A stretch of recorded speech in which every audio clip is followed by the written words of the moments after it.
Fire करता है जो टियारा के जिस्म पर पूरा कंट्रोल हासिल कर लेता है। वो उसे मजबूर करते हैं कि वो अपना सर बार बार जमीन पर मारे जब तक वो मर नहीं जाता। टियारा की खौफनाक मौत के बाद पपेट्स टका को बुलाते हैं कि अब फायर करता है जो उसकी टांगे जोर से खोल देता है। फिर वो उसे खींचना शुरू कर देते हैं जब तक उसकी हड्डियां टूट नहीं जाती और उसका जिस्म टुकड़े टुकड़े नहीं हो जाता।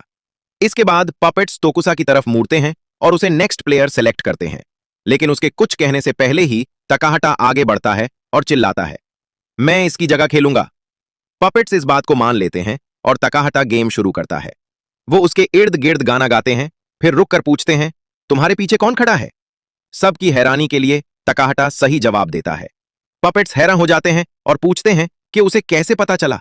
वो जवाब देता है, मैंने तुम्हारी मूवमेंट्स याद कर ली थी जब मैंने तुम्हें ताका और तिरा के साथ खेलते देखा था। वो रूम से की लेकर बाहर निकल जाते हैं, कर उसे बचाने के लिए दौड़ता है और लास्ट मोमेंट पर उसका हाथ पकड़ लेता है जबकि पपेट उसे मारने वाला होता है। फिर दीवार पर एक बड़ा वुडन हेड अपीयर होता है जिसमें काउंटडाउन होती हैं। इस तरह वो 6 लोग हो जाते हैं और उनके पास 4 कीज होती हैं। उन्हें अब एक और इंसान और 3 और कीज की जरूरत होती है। सिर्फ 2 मिनट बाकी होते हैं कि अचानक कोई कहता है, मुझे सिर्फ इसलिए इसकी जरूरत थी ताकि ये मेरा हाथ पकड़े रहे, और 7 कीज वुडन हेड में डालते हैं जो अनाउंस करता है कि चैलेंज कंप्लीट हो गया है और उन्हें अपने कपड़े बदलने को कहता है। फिर वो हेड गायब हो जाता है और एक टनल खुल जाता है। वो उस टनल से गुजारते हैं और नेक्स्ट एरिया में पहुंचते हैं जो पूरी तरह बर्फ से ढका होता है। अचानक जमीन हिलती है और एक सफेद पोलर बेयर अपीयर होता है जो एक अजीब शो परफॉर्म कर रहा होता है। फिर बेयर कहता है, मुझे झूठ पसंद नहीं है। वो समझाता है कि नेक्स्ट चैलेंज सच पर बेस्ड होगा। वो उनसे सवाल करेगा और उन्हें ईमानदारी से जवाब देना होगा। अगर कोई झूठ बोलेगा तो ग्रुप को उसे पहचानना होगा या फिर किसी एक को सैक्रिफाइस करना होगा ताकि आगे बढ़ सकें। बेयर पहला सवाल पूछता है, तुम्हारा फेवरेट फूड क्या है? टीम को यह सवाल आसान लगता है और सब अपना जवाब देते हैं, लेकिन बेयर कहता है, मुझे झूठ की बू आ रही है। वो उन्हें 2 मिनट देता है कि झूठा इंसान पहचाने या किसी को सैक्रिफाइस करें। शक एक स्टूडेंट पर जाता है जिसने कहा था, मेरा फेवरेट फूड वेजिटेबल्स हैं क्योंकि वेजिटेबल्स पूरा मील नहीं होता। वो स्टूडेंट कहता है, मैं झूठ नहीं बोल रहा, मुझे वाकई वेजिटेबल्स पसंद हैं। लेकिन टीम उसे सैक्रिफाइस कर देती है। बेयर उसे कुचल कर मार देता है। दूसरा सवाल होता है, क्या तुम ताकाहादा से मोहब्बत करते हो? क्योंकि ईचा और तोकुसा दोनों उससे फीलिंग्स रखती हैं, वो दोनों हां कहती हैं। अमाया भी हां कहता है और बाकी लोग भी। लेकिन बेयर कहता है, तुम में से कोई एक झूठ बोल रहा है। इच्छा फौरन अमाया पर इल्जाम लगाती है कि वो किसी की परवाह नहीं करता। वो आपस में बहस करते हैं और ताकाहाता सोचता है कि कोई झूठ क्यों बोलेगा जब बेयर को पता चल जाता है। बेयर ताकाहाडा की तारीफ करता है और कहता है, तुमने सच समझ लिया। तुम में से एक एलियन है जो इंसान बनकर छुपा हुआ है और शुरू से झूठ बोल रहा है। तुम्हें उसे पहचानना और खत्म करना होगा, वरना तुम सब मर जाओगे। एक स्टूडेंट टोक्सा पर इल्जाम लगाता है और कहता है, ये मैं या मेरा दोस्त नहीं हो सकते, हम दोनों एक ही स्कूल से हैं। ताकाहाता, इच्चा और अमाया भी एक ही स्कूल से होते हैं। सिर्फ तुम अलग हो, इसलिए हमें तुम्हें सैक्रिफाइस करना होगा। ताकाहाटा और इच्चा उसका डिफेंड करते हैं, लेकिन टाइम खत्म हो जाता है। जो स्टूडेंट्स उस इल्जाम लगाने वाले के स्कूल के होते हैं और अमाया मिलकर टोकुसा के खिलाफ वोट देते हैं। मेजॉरिटी जीत जाती है और बेयर टोकुसा को कुचलकर मार देता है। ताकाहाटा अपनी पुरानी मोहब्बत की मौत से टूट जाता है। तोकुसा का सिर्फ खून रह जाता है। बेयर अगला सवाल पूछने के लिए तैयार होता है, लेकिन ताकाहाटा उसे रोकता है और कहता है, लॉक कर देता है जब वो बेयर की तरफ इशारा करता है और उसे झूठा कहता है। वो समझाता है, तोकुसा ने मेरी मदद की इस बात को समझने में। उसका खून उस सफेद पाउडर को मिटा देता है जो तुमने अपने ऊपर लगाया था। तुम्हारा असल रंग काला है। तुम ही शुरू से झूठे और धोखेबाज थे। जो भी लोग मरे एक गर्म जगह में गिर नहीं जाता। उसका जिस्म पिघलने लगता है और उस पर लगी सफेद कोटिंग भी घुल जाती है। आखिर में वो हार मान लेता है और उनकी जीत का ऐलान करता है। टीम नेक्स्ट और फाइनल चैलेंज के लिए एक नए लोकेशन पर चली जाती है। एक छोटी डॉल आती है, उनका वेलकम करती है और कहती है, यह फाइनल चैलेंज है। तुम में से एक को चूज किया जाएगा और उसका नाम ओकुमा होगा। ओकुमा इस घर छुपना होगा। फिर ओकुमा उन्हें ढूंढना शुरू करेगा। जब भी वो किसी को देखेगा, वो उसका नाम जोर से पुकारेगा और उसे घसीटकर प्रिजन सेल में डाल देगा। इसका मतलब होगा कि ओकुमा ने उसे पकड़ लिया है।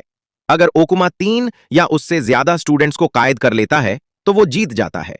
लेकिन अगर कोई फ्री स्टूडेंट बॉक्स को किक कर देता है तो जितने भी कायद स्टूडेंट्स हैं वो सब आजाद हो जाएंगे। लेकिन एक कैच है, बॉक्स के अंदर बॉम्ब है। अगर कोई उसे किक करेगा तो बॉम्ब फट जाएगा और वो इंसान मर जाएगा, यानी वो अपनी जान देकर दूसरों को बचाएगा। डॉल्स ये भी बताती हैं कि चैलेंज सनसेट तक चलेगा, जो तकरीबन 1 घंटा बाकी है।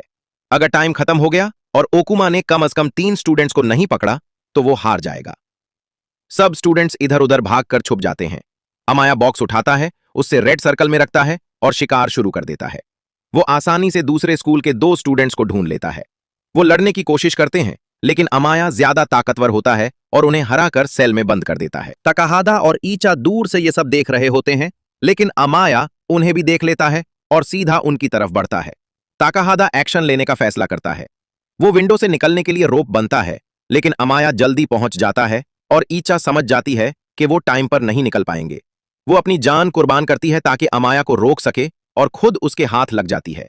ईचा को पकड़ने के बाद अमाया फौरन ताकाहादा के पीछे भागता है, लेकिन ताकाहादा बचकर निकल जाता है। ये जानकर के अमाया अब बॉक्स की हिफाजत करेगा। ताकाहादा दूर भागने के बजाय छुप जाता है। अमाया उसे जोर से आवाज देता है और डील ऑफर करने का नाटक करता है। वो कहता है, मैंने पहले ही 3 लोग पकड़ लिए हैं, हम दोनों जीत सकते हैं। लेकिन ताकाहादा उसकी बात पर यकीन नहीं करता। उसे पता होता है कि यह झूठ है। वो एरिया सर्च करता है और एक आर्मर सूट ढूंढ लेता है। वो उसे पहन लेता है ताकि अगर वो बॉक्स को किक करे तो ब्लास्ट से बच सके। लेकिन आर्मर बहुत हैवी होता है और उसकी मूवमेंट स्लो हो जाती है। ताकाहादा थोड़ा अजीब भी लगता है। वो अपनी तलवार गिरा देता है और कैसल के किनारे चला जाता है, बिल्कुल बेहिफाजत। अमाया अपना हेलमेट उतरता है और उसका मजाक उड़ाता है, लेकिन फिर शॉक हो जाता है जब उसे पता चलता है कि ताकाहादा ने उसे चेन से बांध दिया है। असल में यह सब ताकाहादा के प्लान का हिस्सा होता है। जब अमाया ने हेलमेट उतारा तब ताकाहादा ने उसे चेन से बांध दिया ताकि वो बॉक्स तक न पहुंच सके। ताकाहादा बोलना शुरू करता है, मैं पहले अपनी लाइफ से बोर हो जाता था और चेंज चाहता था, लेकिन इन सब गेम्स के बाद मुझे अपनी लाइफ की वैल्यू समझ आई। मैं बेवकूफ था जो उसकी कदर नहीं करता था। इन गेम्स ने मुझसे मेरे दोस्त छीन लिए। फिर ताकाहादा कैसल से जंप कर जाता है और अमाया को भी साथ गिरा देता है। नीचे जमीन पर ताकाहादा आर्मर से निकलता है और वापस ऊपर दौड़ता है, जबकि अमाया हैवी सूट और चेन से आजाद होने की कोशिश करता है। ताकाहादा रूफ पर पहुंचता है और बॉक्स की तरफ बढ़ता है ताकि उसे किक कर सके, लेकिन वो बहुत थक चुका होता है और मुश्किल से चल रहा होता है। जैसे ही अमाया आजाद होता है, वो उसे रोकने की कोशिश करता है, लेकिन ताकाहादा किसी तरह बॉक्स को किक कर देता है। सब लोग सांस रोककर खड़े होते हैं, ब्लास्ट का इंतजार करते हुए, लेकिन कुछ नहीं होता। पता चलता है कि बॉक्स में कोई बम था ही नहीं। कुछ देर बाद सूरज घुरूब हो जाता है, गेम को ज्यादा थ्रिलिंग बनाने के लिए। अमाया अपनी हार पर फ्रस्ट्रेट होता है और सोचता है कि वो मरने वाला था, लेकिन डॉल्स बताती हैं कि फाइनल चैलेंज सिर्फ एक गेम था और कोई भी असल में नहीं मरेगा। आसमान में फायरवर्क्स चलते हैं और स्टूडेंट्स अपनी सर्वाइवल सेलिब्रेट करते हैं। डॉल्स उन्हें रिवॉर्ड के तौर पर आइसक्रीम देती हैं। ताकाहाडा अपनी आइसक्रीम खाता है और इच्छा से बात करता है कि जब वो यहां से बाहर जाएंगे तो क्या करेंगे। कुछ देर बात करने के बाद ताकाहाडा अपनी आइसक्रीम स्टिक पर कुछ लिखा हुआ देखता है, लेकिन उसे इग्नोर कर देता है। लेकिन